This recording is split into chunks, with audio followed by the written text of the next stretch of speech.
Some people support the work I finished, and some people dislike the choices I made. So after 3 years of quiet reflection, I have stopped trying to decide who is correct about those actions. Maya Reyes had not spoken to her mother in 31 months when the letter arrived.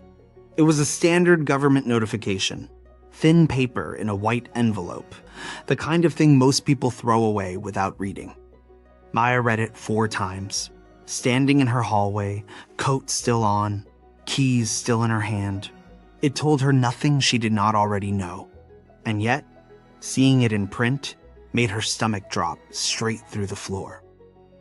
Lucia Reyes moved to a new city with her daughter Maya and worked hard to build a small cleaning business with 3 helpers and a list of clients kept in a safe place at home, which was the first thing Maya thought of when their daily work routine changed. The clients were mostly elderly, widows in their 70s and 80s, men who had outlived their wives and forgot to eat, people whose children had moved away and only called on holidays. Lucia cleaned their homes, yes, but over the years, she became something closer to a lifeline for them. She remembered birthdays. She brought soup when they were sick. She sat with them in the afternoons and listened to stories they had told her a dozen times before. Maya had always been proud of that. The first sign that something was wrong came not from any of the clients, but from a woman named Dolores Marsh, who was 81 and sharp as a blade. Dolores called Maya directly on a Tuesday morning in October 3 years ago. Her voice was calm, but there was something underneath it that made Maya grip her phone tighter. "Your mother is a good woman," Dolores said. "But I need someone to explain to me why my bank account is $4,000 lighter than it should be." Maya told herself it was a mistake, a bank error, a misunderstanding between an elderly woman and a confusing statement. She told herself this for 6 days, during which she called her mother twice and was met with warmth, deflection, and a story about a client who had gifted her money voluntarily because she was like family. Lucia's voice never wavered. It never does. On the 7th day, Maya drove to the bank with Dolores and sat beside her at a desk while a manager reviewed 18 months of records to see how the accounts changed whenever Lucia visited the home, because the total balance from 4 client accounts had shifted over time. Maya sat in her car in the bank parking lot for 40 minutes after that meeting. The sky outside was the color of old concrete, and a light rain had started. The kind that does not commit, just hangs in the air and makes everything damp. She thought about the cloth wrap. She thought about the notebook. She thought about every school play her mother had worked a double shift to afford to attend. She thought about Dolores Marsh, who had no children and who had trusted someone completely. Maya called her mother from the parking lot, and Lucia answered, asking if she wanted to come for dinner on Sunday, but Maya asked her what she had done with the money instead.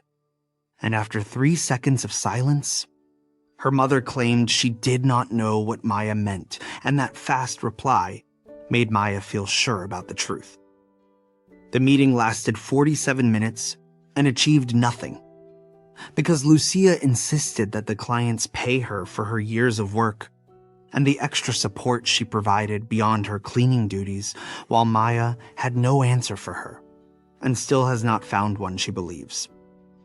She did not call the police that night. Sharp pause. She did not call them the next night either.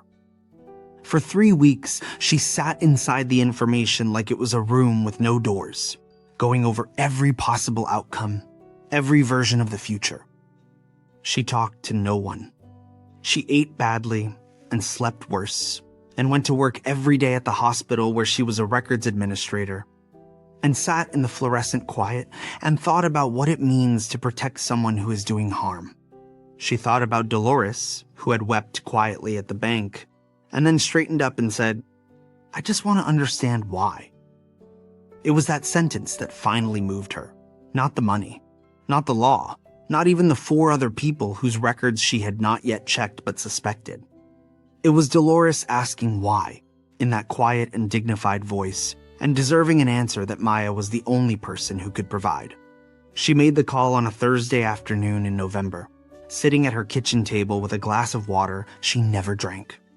She reported her mother to both the Financial Crimes Unit and the Immigration Office, 2 separate calls, each one measured and factual and very difficult to make. When she hung up the second time, the apartment was so silent she could hear the refrigerator hum. The investigators moved faster than Maya had expected.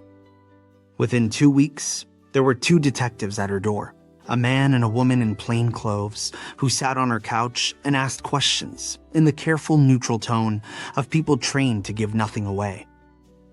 They confirmed, without confirming, that other complaints had already been filed, that Maya was not the first person to notice, only the first person close enough to the center of it to matter. That detail did not comfort her the way she thought it might. Lucia was interviewed on a Wednesday morning at the home of Maya's Aunt Rosa, where she had been staying since Maya had gone cold on her calls. Rosa called Maya 20 minutes after the detectives left, and the conversation was not a conversation. It was a verdict. "You put your own mother in front of strangers with badges," Rosa said, her voice stripped of everything except contempt. "Whatever she did, you don't do that. You come to family first. You handle it inside." Maya listened to the whole thing without interrupting. When Rosa finished, Maya said, "There was no inside left to handle it in." Rosa hung up. The family reaction spread the way these things always do, faster than the truth and louder than the facts. Within days, Maya's phone was a stream of messages from cousins, from her mother's friends, from people she had not spoken to in years who felt entitled to a strong opinion anyway. The messages ranged from cold disappointment to something close to threats. One cousin, a man named Ernesto, who Maya had grown up calling her favorite, sent a single line, "You always thought you were better than us. Now we know it." She read it 3 times, then put her phone face down on the counter and left it there for 2 days. No one in the family talked about Dolores or the 3 other women who had lost their money. Maya noticed this silence constantly. These women were only mentioned as a legal issue that kept Lucia from being free. They were never named or described as individuals. To the family, they were just the reason Maya had done what she did, and that was all the attention they ever received. Dolores called Maya once during that period, a short call, practical in tone. She wanted Maya to know that she had given a formal statement and that her attorney was handling the civil side of things. Before she hung up, she paused and said, "You didn't have to do what you did. I want you to know I understand that it cost you something." Maya thanked her. After the call, she sat for a long time by the window and watched the street below and tried to decide if feeling understood by the person she had protected made the loss of her family easier to carry. It did not, but it was something. The project moved slowly, as they always do. There were months of routine steps, of documents requested and reviewed, of meetings Maya was not required to attend, but read about through a partner who kept her informed. Lucia had hired a consultant, a sharp man named Gerald Fitch, who had built a career on these kinds of tasks, involving complex project issues, where people were often asked for extra help. Fitch was good. Maya noted how good he was. The immigration case was handled separately and moved faster. Lucia had lived in the country for 26 years, without legal status. This was a normal part of Maya's childhood that they never fully discussed. The process was cold and impersonal in a way Maya had not expected, even though she started it. Seeing her mother's name in official documents reduced to a case number and a status made Maya feel sick in a way that she could not control. Rosa called again, 2 months into the project, to share that Lucia was struggling with her workload and needed more support from the team during our morning meetings. Rosa explained these points with care, and Maya listened to understand the situation fully as they discussed how to best assist Lucia with her current tasks. Maya stated she understood the situation well, but Rosa replied that she felt the team needed a new perspective on how to help. The civil suit brought by Dolores and 2 of the other clients reached a settlement before the criminal trial concluded. The amounts were not disclosed publicly, but the victim advocate told Maya they were significant enough to matter. Maya felt a complicated, reluctant relief at hearing that, the kind of relief that comes mixed with grief, because the thing that caused it should never have needed to happen. She thought about the years those women had trusted her mother. She thought about how trust, once used as a tool, leaves a particular kind of damage that money cannot fully repair. She saw her mother once during the entire process. It was accidental, outside a government building, on a gray afternoon in February, and the encounter lasted less than 3 minutes. Lucia looked smaller than Maya remembered, which did not make sense, because nothing physical had changed. But grief does that to your perception of people. It shrinks them, or enlarges them, in ways that have nothing to do with reality. They stood 6 feet apart, on a cold sidewalk, and looked at each other. Lucia's face held no anger in that moment. What it held was worse. It was the expression of someone who had decided to feel nothing at all. Lucia told Maya that she needed help with her projects when she was away and had to work alone on tasks until she finished them with others, and Maya tried to respond but could not find the right words to say. So, Lucia walked toward the office entrance and went inside alone. Maya stood on that sidewalk for a long time after the door closed. The city moved around her, indifferent and continuous, cabs and pedestrians, and the ordinary noise of a place that does not pause for private devastation. She thought about what her mother had said, and she thought about Dolores, and she thought about the notebook in the kitchen drawer, and she understood in that moment that she was not going to find a version of this story in which she was simply right, and her mother was simply wrong. That version did not exist. What existed was the choice she had made, and the wreckage it had produced, and the knowledge that she would make it again. The criminal trial lasted 4 days. Maya did not attend, but she knew the moment the verdict came through because her phone lit up with messages, none of them from people who were happy about it. Lucia was found guilty on 3 counts of financial exploitation of a vulnerable adult. The sentencing came 6 weeks later. 2 years probation, full restitution, and mandatory community service. No prison time. Maya read the summary twice and felt something she could not immediately name, something that sat between relief and disappointment and a deep, tired absence of satisfaction. The immigration case concluded 3 months after the criminal sentencing. Through a combination of her attorney's work, her length of residence, and a formal hardship petition supported by several character witnesses, Lucia was granted a supervised stay of removal and placed on a path toward legal residency review. Maya learned about this through the victim advocate, not through her family. She sat with that information quietly for an evening, turning it over, examining it from different angles. Her mother would not be deported. Part of her had feared that outcome more than she had ever admitted out loud. Part of her was ashamed that she had feared it at all. Rosa stopped messaging entirely after the sentencing.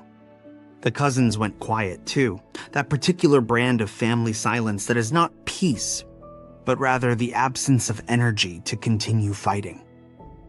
Maya's world became smaller and more deliberate. She kept her routines, her work, her small apartment, her one close friend named Carrie, who had sat with her through the worst months without once telling her what she should have done differently. Carrie's silence on that subject was the greatest act of loyalty Maya had ever received from another person. She started seeing a therapist named Dr. Anand 6 months after the trial. She had resisted it for a long time, not because she doubted therapy, but because she suspected that saying everything out loud in sequence would make it impossible to maintain the controlled distance she had built around it. She was right. The first session, she cried for 40 minutes and said almost nothing. The second session, she talked without stopping. Dr. Anand had a quality Maya had never encountered in another person: the ability to hold the full weight of a contradiction without trying to resolve it, to sit with the fact that someone could be both justified and devastated without rushing toward a conclusion. "Do you think you did the right thing?" Dr. Anand asked in their fourth session. It was the question Maya had been asked 100 times, by 100 people, always as an accusation or a test. From Dr. Anand, it was simply a question. Maya thought about it for a long moment, longer than she usually allowed herself. "I think I did the only thing I could live with," she said finally. "I don't know if that's the same as the right thing." Dr. Anand wrote nothing down. She just nodded, slowly, as if that answer was the most honest thing she had heard in a long time. A year after the trial, Dolores Marsh sent Maya a card in the mail. It was a plain card, nothing sentimental on the cover, and inside, Dolores had written 4 lines in her careful, slightly unsteady handwriting. She wrote that she thought about Maya sometimes and hoped she was managing. She wrote that what had happened had changed her relationship with trust, in ways she was still sorting through. She wrote that she did not blame Maya for any of it and that she understood the cost better than Maya might think. The last line said simply, "Some things don't have a right side. They only have a side you can stand on." Maya kept the card in her desk drawer. Lucia completed her community service hours at a food pantry 3 miles from Rosa's house.